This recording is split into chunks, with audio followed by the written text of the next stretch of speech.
Hello, this is Caroline Bell with just an update in relation to the recent budget that was released last week.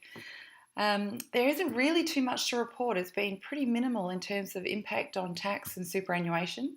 Probably the one piece of good news that did come out of it for those that are considered to be high income earners, so anyone earning over $180,000 a year, the top tax rate that you've been paying for the last 3 years has been 49%.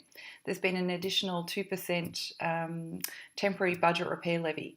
That was supposed to finish effective 30 June 2017, and that is still going to be the case. So from 1 July 2017, your top tax rate will actually drop from 49% down to 47%. Now, it can be a little bit hard in terms of timing certain income payments or even capital gains if you're planning on selling some assets. But if the investment decision warrants it, it may be worth deferring the income or the capital gain until the new financial year after 1 July, just given the drop in the tax rate.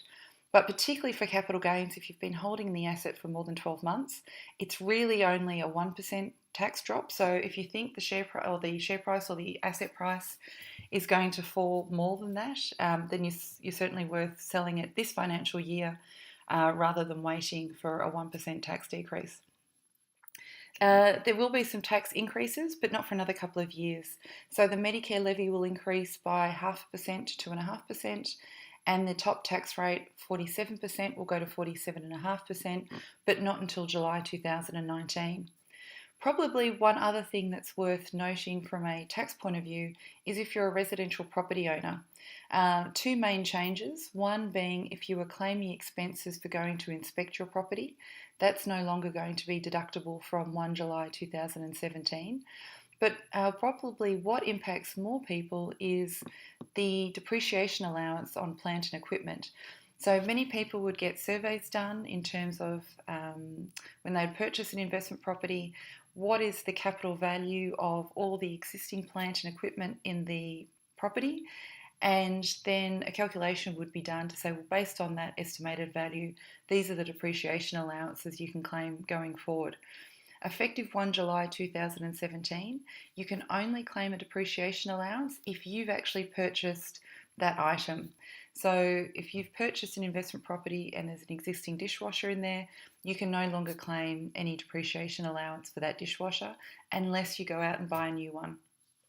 So that's something that will actually impact quite a few people, particularly given some of the significant depreciation allowances. Probably only a couple of things of note. There may be a little bit of usage of this.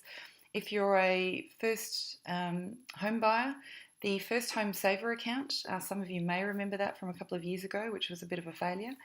That's no longer in existence. What has been proposed is you can put in up to $15,000 a year, but only $30,000 in total, so really only 2 years worth, into your superannuation fund. And if you're a first home buyer, you can actually take that out as well as the earnings and use that for a deposit on your first home. I don't know how useful that's going to be, given not that many people necessarily have that amount of money to put into superannuation.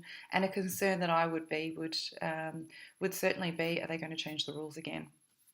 Another proposal is if you're over 65 and you're downsizing your home, you can actually contribute up to $300,000 per person from downsizing your home, and you don't have to be working, so you don't have to meet the work test. So that's something that could be a little bit more relevant. Other than that, it's a fairly uneventful budget for the most part, which is a nice change.